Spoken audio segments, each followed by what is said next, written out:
अस्सलाम वालेकुम। आज मेरी एक्साइटमेंट इंतहा दर्जे को पहुंची हुई है और उसकी वजह ये नहीं है कि मेरी कोई लॉटरी निकल आई है या मुझे कोई बड़ा ब्रेक थ्रू हो गया है। मुझे खुशी इस बात की है कि पिछले दिनों हमने अपना कुछ पेशेंट्स का डेटा एनालाइज किया और उसमें मुझे झलक नज़र आई कि पाकिस्तान के हेल्थ केयर में जो रेवोल्यूशन मैं लाना चाहता हूँ हेल्दी लाइफस्टाइल के ज़रिए, उससे पेशेंट्स को कितना फ़ायदा हुआ। उनकी हमने कितनी गैर ज़रूरी अद्वियात बंद करके ना सिर्फ उनको एक फ़ाइनेंशियल फ़ायदा पहुंचाया, उनके ऊपर जो इकॉनमी का बर्डन था वो कम किया, बल्कि उनकी ज़िंदगी में वैल्यू ऐड की।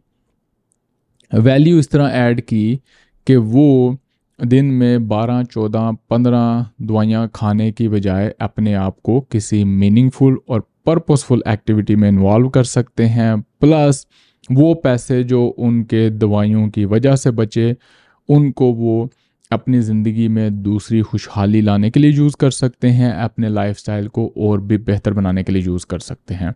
तो आज की वीडियो में मैं आपको डिटेल से एक्सप्लेन करता हूँ कि वो कौन कौन सी गैर ज़रूरी अद्वियात हैं और कैसे हम अपने गुर्दे के मरीज़ों में इनको ख़त्म करते हैं, और अब वो मरीज़ भी जो अपने लाइफस्टाइल को इम्प्रूव करने के लिए हमसे कंसल्ट करना स्टार्ट कर चुके हैं, उनको हम कैसे कम से कम दवाइयों पर लेके आते हैं।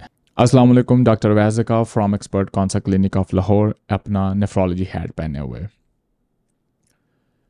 जो हमारे इस रोटेशन के स्टूडेंट्स थे जुलाई के माह में, उनमें से 2 स्टूडेंट्स ने मुझे हेल्प किया ये डेटा कलेक्ट करने में। मैं इनका नाम भी क्रेडिट्स में ऐड करूँगा। इन्होंने तकरीबन पिछले महीने के 60 पेशेंट्स को स्टडी किया और ये तकरीबन हमारा एवरेज पेशेंट रिप्रेजेंट करते हैं। और जब हमने सारी कैलकुलेशन की तो कम से कम 2 या 3 हज़ार की अद्वियात पर मंथ से लेके हमने कुछ पेशेंट की 6,000 से 10,000 तक दवाइयाँ बंद की। और अगर आप इसको ईयरली कैलकुलेशन पे लेके जाएं तो ये तकरीबन लाख से 2 लाख तक बनता था पर पेशेंट, कि वो पूरे साल में तकरीबन अपना 2, ढाई या कम से कम 3 लाख रुपया भी बचा सकता है हेल्दी लाइफस्टाइल अडॉप्ट करके, दवाइयों से बच के। लेकिन आपने याद रखना है कि ये सिर्फ फाइनेंशियल गेन नहीं है, आप वैल्यू देखें, उस वैल्यू का अंदाज़ा करें। फिर मैं आपको दवाइयों की लिस्ट की तरफ लेके चलता हूँ कि जब आप हेल्दी लाइफस्टाइल करेंगे तो पहली बात तो आपकी दवाइयाँ तो बंद हो गई, मेजॉरिटी, काफ़ी हद तक, सारी नहीं, कुछ जो स्ट्रक्चरल डैमेज वाली दवाइयाँ हैं वो चलती रहेंगी। आपकी दवाइयाँ बंद हो गई, आपके पैसे बच गए। लेकिन उसके साथ साथ जब आपने हेल्दी लाइफस्टाइल को अडॉप्ट किया तो आपके जो अंदर बीमारी, इन्फ्लेमेशन, इंसुलिन रेजिस्टेंस चल रही थी वो ख़त्म हो गई। दवाइयों के साथ सिर्फ आप अपनी बीमारी को सप्रेस करके टाइम पास कर रहे थे। अब आप अपने क्लॉक को रिवर्स कर रहे हैं या रोक रहे हैं उस बीमारी वाले क्लॉक को, जो कि पिछले 10-15 साल से हमारे पास आने से पहले आपका चल रहा था और चलता जाना था, जिसको डॉक्टर्स प्रोग्रेसिव डिजीज़ कहते हैं। तो ये जो वैल्यू एडिशन है इसको आप इग्नोर नहीं कर सकते। दवाइयाँ बंद करने का मतलब सिर्फ दवाइयाँ बंद नहीं हैं, बल्कि हेल्दी लाइफस्टाइल है, आपकी ज़िंदगी में एक नई वैल्यू है। चलते हैं सीधा हम अद्वियात की तरफ। सबसे पहला फेमस पावरफुल ग्रुप जो सबसे ज़्यादा पैसे बचाता है आपके, वो हैं डायबिटीज़ की दवाइयाँ। उनमें सबसे एक्सपेंसिव, जैसा कि आप जानते हैं, इंसुलिन। डायबिटीज़ की दवाइयाँ बंद करना तो एक मस्ट हो चुका है और इसमें कोई एक्सक्यूज़ है ही नहीं, अनलेस कि आप करना नहीं चाहते। और मैं ये भी नहीं कह सकता कि शायद कर दें, शायद ना करें, इसमें कोई शायद नहीं है। शायद वाला लफ्ज़ मैं स्टैटिन्स, कोलेस्ट्रॉल वाली दवाइयों के लिए जाके यूज़ करूँगा। आप हेल्दी लाइफस्टाइल करेंगे, आपकी डायबिटीज़ की दवाइयाँ बंद होंगी, लाजमी होंगी। आप चेक कर सकते हैं, आपका हीमोग्लोबिन A1C डायबिटीज़ की रेंज में से रिवर्स होके नॉर्मल में आ जाएगा।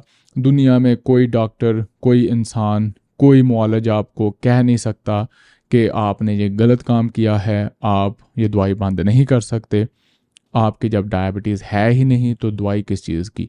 तो डायबिटीज़ एक वाहिद चीज़ है जिसमें हमारा सक्सेस रेट बहुत ही ज़्यादा है और ऑलमोस्ट 95% डायबिटीज़ के मरीज़ अपनी दवाइयाँ बंद करके वो पैसे बचाते हैं। दूसरे नंबर पे चलते हैं हाई ब्लड प्रेशर के अद्वियात।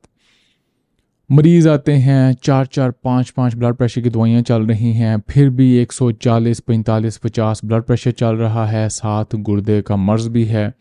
और उसकी बड़ी वजह क्या है? लाइफस्टाइल हेल्दी नहीं है। उसके बाद अद्वियात वो प्रॉपर नहीं है जो कि गुर्दे के मरीज़ में होनी चाहिए थी।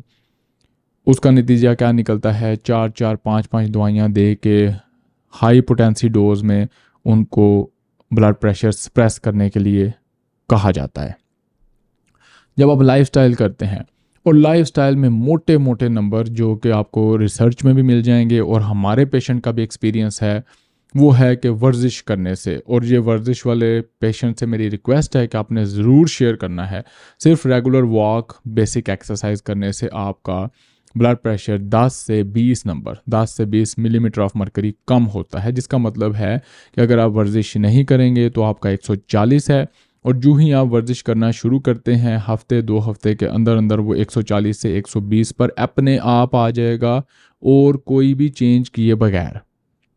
जब आप इसमें नींद ऐड करते हैं, प्रॉपर खाना सही करते हैं, तो ये 110, 15, 20 की रेंज में रहना शुरू हो जाता है। और ये वो पॉइंट होता है कि मुझे मुश्किल आती है जब मैं गुर्दे के मरीज़ों को प्रोटीन रोकने वाली दवाइयाँ देना चाहता हूँ, और क्योंकि ये दवाइयाँ ब्लड प्रेशर भी कम करती हैं तो पेशेंट्स का ब्लड प्रेशर बहुत लो होना शुरू हो जाता है। फिर मुझे उनको ज़्यादा हेल्दी, ज़्यादा प्रोटीन वाली डाइट्स खिलानी पड़ती हैं ताकि उनको कोई एनर्जी आए, ताकत आए।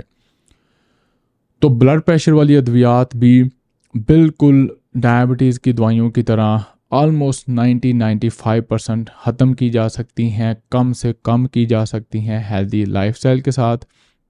और मेरे किसी भी गुर्दे के मरीज़ के ऊपर, किसी भी 2-3 की एक्सेप्शन जो कि लाइफस्टाइल फॉलो नहीं करते, कोई ब्लड प्रेशर की दवाई नहीं है एक्सेप्ट आपके angiotensin converting enzyme inhibitors, angiotensin receptor blockers, क्योंकि ये दवाइयाँ भी ब्लड प्रेशर कम करती हैं तो आप इसको उस रेंज में डाल सकते हैं। पर बेसिकली मैं ये दवाई गुर्दे के मर्ज़ को रोकने के लिए यूज़ करता हूँ, प्रोटीन यूरिया को कम करने के लिए यूज़ कर रहा हूँ। उसके अलावा मेरा कोई भी मरीज़ किसी किस्म की ब्लड प्रेशर की दवाई पे नहीं होता, और उसकी वजह मैं नहीं हूँ, मरीज़ खुद है, क्योंकि वो अपने लाइफस्टाइल को अच्छा मैनेज कर रहा है, खुराक लेके चल रहा है। हमारा हाई ब्लड प्रेशर वाला इशू सिर्फ 1-2 मरीज़ों के साथ है, और ये वो मरीज़ हैं जो कहते हैं डॉक्टर साहब इतना सा स्लाइस, मैं सुबह बस इतना सा ब्राउन ब्रेड का स्लाइस नाश्ते के साथ लेता हूँ, और मैं उनसे रिक्वेस्ट करता हूँ यार आप इतना सा ब्राउन ब्रेड का स्लाइस क्यों नहीं मेरे लिए छोड़ देते, और दोपहर को इतना सा फुल्का होता है, ये ऐसे इतना सा फुल्का, और फिर मैं यही रिक्वेस्ट करता हूँ कि आप इतना सा फुल्का ये क्यों नहीं छोड़ सकते।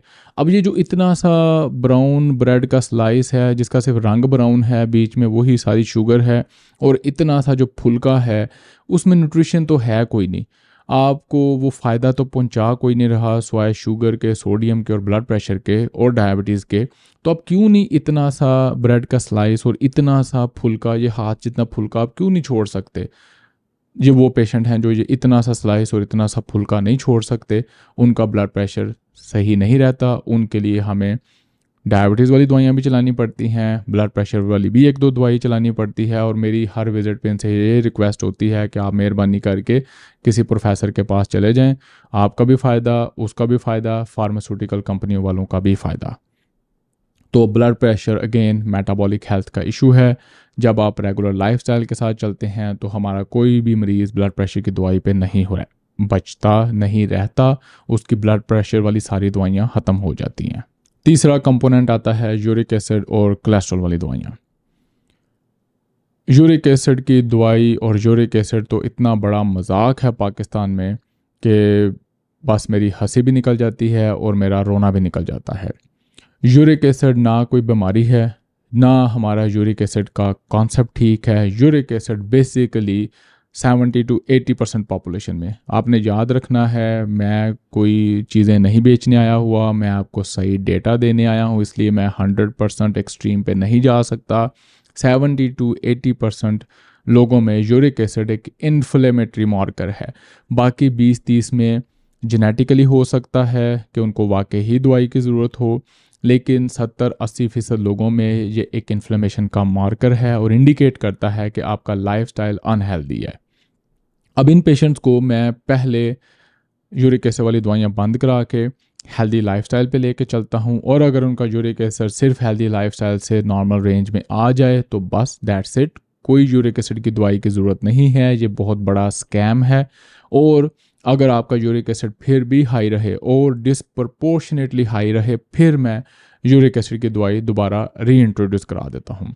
सेम हमारा आ जाता है स्टैटिन्स का इशू, कोलेस्ट्रॉल वाली दवाइयों का इशू।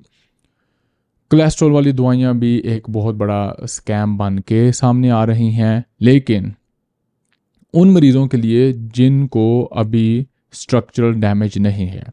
स्ट्रक्चरल डैमेज क्या होता है? आपको हार्ट अटैक हुआ, आपकी एकोकार्डियोग्राम पे स्ट्रक्चरल डैमेज आ गया कि आपके दिल की कोई वॉल मूव नहीं कर रही, आपको स्टेंट पड़ गया, आपको स्ट्रोक प्रूव हो चुका है, बेशक वो एमआरआई पे नज़र आ रहा है, बेशक आपका एक बाजू काम नहीं कर रहा, और इसी तरह अगर आपको किडनी डिजीज़ है या पेरिफेरल वैस्कुलर डिजीज़ है, टांग वाली शरियानें बंद हो गई हैं, स्टेंट पड़ा है, समथिंग, इसको हम कहते हैं स्ट्रक्चरल डैमेज। इस स्ट्रक्चरल डैमेज में मेरे ख्याल से कोलेस्ट्रॉल वाली दवाइयाँ लेके कोलेस्ट्रॉल को सप्रेस करके रखना बिल्कुल ज़रूरी है, करना चाहिए।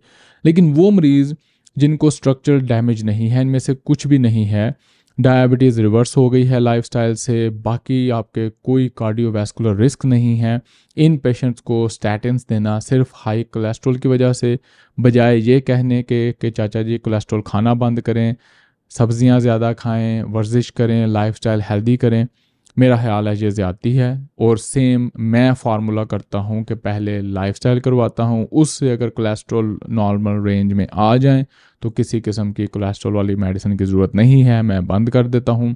और अगर कोलेस्ट्रॉल उनके बहुत ज़्यादा हाई रहें तो फिर मैं उनको रिकमेंड करता हूँ कि आप कोलेस्ट्रॉल वाली दवाई शुरू कर लें।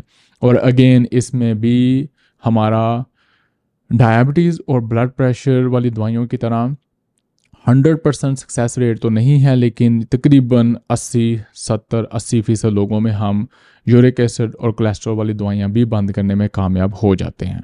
नेक्स्ट आता है हमारा फेमस एस्पिरिन, डिस्पिरिन, एस्कॉर्ड। अब हर बंदा पाकिस्तान में इस दवाई के ऊपर है, किसी वजह के बगैर, किसी इन्फॉर्मेशन के बगैर। ये दवाई बेसिकली डॉक्टर आपको डालता है प्राइमरी प्रिवेंशन के लिए। मैं उनकी बात नहीं कर रहा जिनको स्ट्रोक हो चुका है, जिनको स्टेंट पड़ चुका है, जिनको हार्ट अटैक हो चुका है, उनके लिए एस्पिरिन का होना ज़रूरी है। इसको हम कहते हैं सेकेंडरी प्रिवेंशन, ताकि दोबारा आपको ये अटैक ना हो। प्राइमरी प्रिवेंशन होती है कि आपको कोई मर्ज़ हो गया है, जैसे high blood pressure, diabetes, cholesterol आपके हाई हैं, तो डॉक्टर आपको एस्पिरिन पर डाल देता है ताकि आपको स्ट्रोक ना हो, हार्ट अटैक ना हो। अगेन स्टडीज़ ने जहाँ कुछ फ़ायदे शो किए हैं वहाँ बेतहाशा नुकसानात शो किए हैं। तो बजाय पेशेंट को हेल्दी लाइफस्टाइल की तरफ लाने के कि उसके ब्लड प्रेशर को ही ख़त्म कर दो, उसकी डायबिटीज़ को ही ख़त्म कर दो, ना रहेगा सांप बांस, ना बजेगी बांसुरी, तो आपको प्राइमरी प्रिवेंशन की ज़रूरत ही नहीं पड़ेगी। तो एस्पिरिन, एस्कॉर्ड, डिस्पिरिन ये पहली दवाई है जो मैं अपने मरीज़ों की बंद करता हूँ एक सवाल पूछ के कि आपको हार्ट अटैक या स्ट्रोक तो नहीं हुआ? जी डॉक्टर साहब कभी नहीं, मेरा दिल बिल्कुल ठीक है। मैं उनकी एस्पिरिन बंद कर देता हूँ और मैं इस प्राइमरी प्रिवेंशन के हक़ में नहीं हूँ, मैं असल हक़ में हूँ आपका लाइफस्टाइल इम्प्रूव करने के। जब आपकी डायबिटीज़ नहीं होगी, आपको ब्लड प्रेशर ही नहीं होगा, तो आपको कोई डॉक्टर, कोई दुनिया का एक्सपर्ट मजबूर ही नहीं कर सकता कि आप प्राइमरी प्रिवेंशन करें। तो हमारी जो एस्पिरिन है वो भी हर पेशेंट में पक्की बंद हो जाती है। फिर आती हैं हमारी पेन मेडिकेशन। अच्छा जी, पेन के दो कंपोनेंट होते हैं, एक होता है फिज़िकल कंपोनेंट यानी कि जहाँ उंगली पे आपको कट लगा और आपको पेन हुई, और दूसरा होता है माइंड का कंपोनेंट, ब्रेन का कंपोनेंट। और अगर आपका मैं ब्रेन का वो वाला हिस्सा डिस्कनेक्ट कर दूं और मैं आपकी उंगली भी काट दूं तो आपको पेन नहीं होनी। इसी तरह आपकी उंगली पे जब कट लगे और आपका ब्रेन हेल्दी नहीं है तो आपको ज़्यादा पेन होगी। तो ये हो गया हमारा फिज़िकल कंपोनेंट, ये हो गया हमारा सोमैटिक या मेंटल कंपोनेंट। जब मरीज़ हेल्दी लाइफस्टाइल के साथ चलते हैं, उनकी इमोशनल हेल्थ बेहतर होती है, उनकी बॉडी हेल्थ बेहतर होती है, तो उनकी जो छोटी मोटी एक्स, पेन्स, थकावट, खिंचाव, वो सब कुछ ख़त्म हो जाता है। क्योंकि ये जो खिंचाव कंधों में, गर्दन में, सर में, थकावट, टांगों में लूस लूस होता है, ये सारे सिम्टम्स हैं, अलामात हैं अनहेल्दी लाइफस्टाइल की, आपके पुअर मसल्स की, आपके पुअर माइंड की। जब आप हेल्दी लाइफस्टाइल के 5-6 कंपोनेंट्स करते हैं, अपनी ज़िंदगी को बेहतर बनाते हैं, तो आपकी दर्दें ऑटोमेटिकली अगर ख़त्म नहीं होती तो इतने मिनिमम लेवल पे आ जाती हैं कि वो आपकी दिन की रूटीन को बॉदर नहीं करती। सिचुएशन ए में ये होता है कि आपको इतनी दर्दें हो रही हैं कि आपको उठा ही नहीं जा रहा, और सिचुएशन बी में हेल्दी लाइफस्टाइल के बाद आप इतने प्रो और एक्टिव हो जाते हैं कि छोटी मोटी मसल एक साथ, ये तो शेर जवानों को होती रहती है। तो ये वो मेन चीज़ है जो हमें अपने पेशेंट्स को पेन मेडिसिन से बचाने में हेल्प करती है। तो हमारे कोई पेशेंट अगेन पेन मेडिसिन पे नहीं होते, मैं उनको हर दर्द का इलाज स्ट्रेच बताता हूँ, स्ट्रेंथनिंग एक्सरसाइज बताता हूँ, हेल्दी लाइफस्टाइल बताता हूँ। फिर आजकल मेरे ख्याल से आप भी इन अद्वियात पर होंगे। मेरे तो तकरीबन हर पेशेंट पे एक आधी ये वाली दवाई ज़रूर ऐड होती है, जिसको हम कहते हैं एंटी डिप्रेसेंट्स, साइक रिलेटेड मेडिसिन्स। अब मरीज़ की ज़िंदगी की बैंड बजी हुई है, उसके हर तरफ हलचल है, और उल्टी सीधी हलचल है, ये कोई अच्छे वाली हलचल की बात नहीं मैं कर रहा। ज़िंदगी आप कह लें उसकी डिसऑर्गेनाइज्ड है, हर वक्त वो परेशान रहता है, तो डिप्रेशन में तो उसने जाना ही, स्पेशली जो हमारे मुल्क के हालात हैं। तो बजाय उस मरीज़ को उस चुंगल से निकालने के, उसको ऑर्गेनाइज करने के, उसके थॉट प्रोसेस को सीधा करने के, डॉक्टर के पास जितना टाइम है वो उसको ठोक देता है एक आधी एंटी डिप्रेसेंट, और उसको बताता भी नहीं है कि ये एंटी डिप्रेसेंट है। कुछ मरीज़ तो खुद पढ़ लेते हैं, लेकिन जो पढ़े लिखे नहीं हैं वो उसको कोई हार्ट की मेडिसिन समझ के ले रहे होते हैं। डॉक्टर साहब एदे नाल मेरा ब्लड प्रेशर ते दिल बड़ा सही रहता है, और वो होती है एंटी डिप्रेसेंट। हमारे सारे मरीज़ों की एंटी डिप्रेसेंट्स और साइक रिलेटेड जितनी मेडिसिन्स हैं, एक्सेप्ट नींद के अलावा, वही कुछ मरीज़ जिनको कुछ नींद का प्रॉब्लम नहीं सॉल्व होता, और मैं क्योंकि बहुत ज़्यादा अच्छी नींद की फेवर में हूँ, तो मैं उनको नींद के लिए बेशक एक आधी गोली अलाउ करता हूँ, लेकिन उसके अलावा हमारा कोई भी पेशेंट किसी किस्म की एंटी डिप्रेसेंट और साइक मेडिकेशन पे नहीं होता, नहीं रहता। वो या खुद ही बंद कर देता है या रिक्वेस्ट कर लेता है, डॉक्टर साहब इसकी तो मुझे अब ज़रूरत ही नहीं है, मैं तो सारा डिप्रेशन ख़त्म हो गया, तो ये मैं बंद कर दूं। तो मैं उसको कहता हूँ जी बिल्कुल, मैं इसी डिस्कशन का आपसे वेट कर रहा था, और आज से ये आपकी दवाई बंद। हमारे मरीज़ों में, हमारे क्लिनिक में एंटी डिप्रेसेंट, साइक मेडिकेशंस का कोई रोल नहीं है, और हमारा कोई भी मरीज़ इन दवाइयों पे नहीं है। और वो मरीज़ अगेन अपना एक्सपीरियंस शेयर कर सकते हैं जिनकी ब्लड प्रेशर, डायबिटीज़ की दवाइयों के साथ मूड बेहतर होने की वजह से हमने एंटी डिप्रेसेंट्स भी बंद किए हैं। इसके आगे चलते हैं हमारे सबसे कॉमन पाकिस्तानी मसले पे, इंडाइजेशन, ब्लोटिंग, इंडाइजेशन, और इससे रिलेटेड तकरीबन कोई 35 अलामात हैं जिससे मरीज़ रोज़ाना सफ़र करते हैं, और कोई 35,000 सिरप और गोलियां हैं, इंक्लूडिंग होम्योपैथिक, एलोपैथिक और हकीम, इंक्लूडिंग ये करशी ग्रुप है। ये ऐसे है जैसे कोई मार्केट की डिमांड है और इस काम के लिए स्पेशल दवाइयाँ बन रही हैं। गुर्दे की आपको 3-4 मिल जाएंगी क्लासेस, आगे उसमें काफ़ी सारी दवाइयाँ हैं। हार्ट की आपको 5-6 मिल जाएंगी, डायबिटीज़ के मेरे हाथ से कोई 7 या 8 ग्रुप हैं। मैदे की कोई 35,000 40,000 दवाइयाँ हैं जिसका ना कोई ग्रुप है, ना कोई माँ है, ना कोई बाप है, ना पता है क्या है। बस वक्ती तौर पे मैदे को ठंड डालने के लिए बेतहाशा फकियाँ, सिरप, गोलियाँ हैं जो लोग धड़ ले रहे हैं। और ये भी एवरेज हर मरीज़ तकरीबन 2 से 3 अद्वियात पे होता है जब वो हमारे पास आता है। और ये वो पहली दवाई है जो मैं मरीज़ को कहता हूँ कि अगर कल से ही तुम अपनी डाइट को बेहतर कर सकते हो, बाहर से खाना बंद कर सकते हो, तो आप कल ही इसको बंद कर दें। ब्लड प्रेशर वाली दवाई बंद करते हफ्ता लग जाता है, डायबिटीज़ वालियों को 2 हफ्ते लग जाते हैं, लेकिन मैदे वाली दवाई मैं अगले दिन से ही बंद करवा देता हूँ। और गैस व्हाट, पेशेंट को मैदे का कोई मसला है ही नहीं। वो सिर्फ जो बाहर का वेजिटेबल ऑयल या डीजल वाला ऑयल खा रहा था पराठे के साथ, वो उसका मसला था। स्पाइसेस खा रहा था, वो उसका मसला था। और सारा उसका इशू है ही अपने मैदे में वो चीज़ें डालने का था जो उसको नहीं डालनी चाहिए, वो केमिकल्स। मैदे की दवाइयाँ हमारा एक बहुत ही दुखी पार्ट है हमारे कल्चर में, हमारे डॉक्टर के प्रिस्क्रिप्शन में, और ये वो बहुत बड़ा कंपोनेंट है जो हेल्दी लाइफस्टाइल से ख़त्म हो जाता है। और मैं गारंटी के साथ कह सकता हूँ डायबिटीज़ रिवर्सल की भी मैं गारंटी नहीं ले सकता, क्योंकि वो भी काफ़ी सारी चीज़ें करने के बाद लाइफस्टाइल में इम्प्रूवमेंट आती है। मैदे के बारे में मैं गारंटी से कह सकता हूँ कि सिर्फ आप अपना खाना पीना ठीक कर लें तो पाकिस्तान में 95 से 98% तक मैदे के मसले ख़त्म हो जाएंगे। ट्राई करके देखें। और आखिरी बट नॉट द लीस्ट, हमारे मल्टी वाइटामिन्स, हमारे सप्लीमेंट्स। मैं सप्लीमेंट्स और वाइटामिन्स के ख़िलाफ़ नहीं हूँ, क्योंकि ख़िलाफ़ तो आप किसी ऐसी चीज़ के होते हैं जिसकी कोई वैल्यू होती है, जिसका कोई रोल होता है।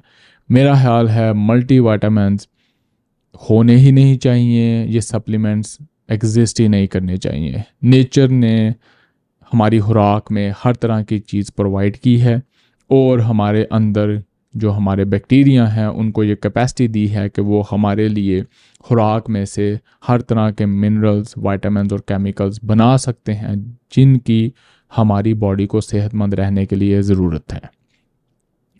एक्सेप्शंस, इसमें एक्सेप्शंस आ जाती हैं कुछ ऐसी जेनेटिक डेफिशिएंसीज, कुछ ऐसी बॉडी स्पेशल चेंजेस जिनमें आपको सप्लीमेंट्स की ज़रूरत होती है, और वो मेरे ख्याल से एक्सटेंसिव वर्कअप करने के बाद ही डिसाइड होना चाहिए कि हाँ जी मुझे इस चीज़ की, इस सॉल्ट की, इस विटामिन की कमी है। फिर आप वो स्पेसिफिक सॉल्ट लें। आप वर्जिश करते नहीं हैं, कोलेजन की गोलियां डाली जाते हैं मैदे में। आप हेल्दी खाना खाते नहीं हैं। सलाद से ऐसे लोगों को चिढ़ है जैसे मैं कोई मार्स से या चांद से कोई आइटम ले आया हूँ। सारी उम्र से हमारे आबा व अजदाद सलाद खा रहे हैं, ताज़ी सब्जियां और फल खा रहे हैं। लोगों को सलाद से कुछ चिढ़ है, और मुझे नहीं पता था कि सलाद के इतने बुरे हालात हैं पाकिस्तान में, ताज़ी सब्जियों के खाने के इतने बुरे हालात हैं। वो आप खाते नहीं हैं जिनमें दुनिया का हर विटामिन मिनरल है, और आप विटामिन्स की गोलियां खाते जाते हैं। इसी तरह आपकी नींद है, नींद आप पूरी करते नहीं हैं, नींद के लिए आप सप्लीमेंट लेते जाते हैं। और फिर एक बड़ा ही मेरा फेवरेट टॉपिक होता है सेक्सुअल हेल्थ। सेक्सुअल हेल्थ का अगेन सारा इशू ही हेल्दी लाइफस्टाइल, वर्जिश और अच्छा खाने पीने के साथ है। वो आप करते नहीं हैं, और आप उसके लिए भी पावरफुल सप्लीमेंट्स और विटामिन लेते जाते हैं। मल्टीविटामिन सप्लीमेंट्स का कोई रोल नहीं है, कोई स्टडी अभी तक 100% प्रूव नहीं कर सकी। कुछ इसमें एक्सेप्शंस हैं, वो हम फिर कभी डिस्कस करेंगे, जैसे विटामिन डी हो गया, आयोडाइन हो गया, और इस तरह की कुछ चीज़ें।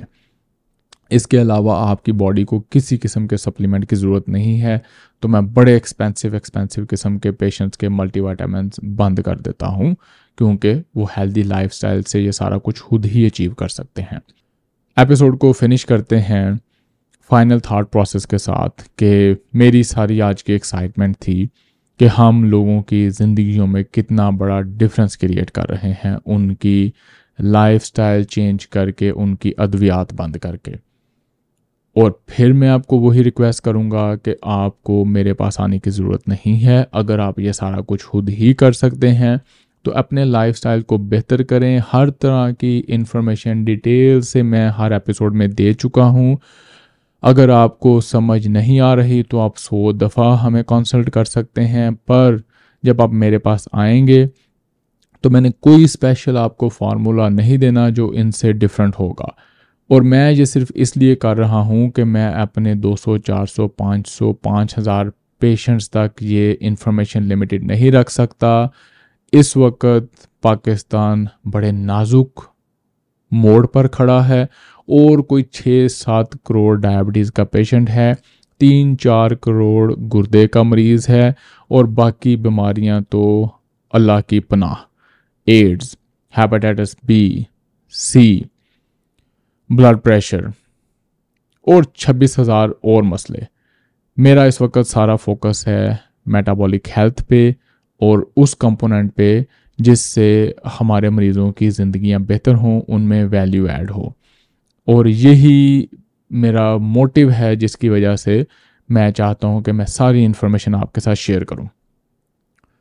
आपने अपना एक्सपीरियंस ज़रूर शेयर करना है, इस मैसेज को ज़रूर फैलाना है ताकि हम उन 6-7-10 करोड़ लोगों तक पहुंच सकें जो अनहेल्दी लाइफस्टाइल के साथ जाने बगैर ज़िंदगी गुजार रहे हैं।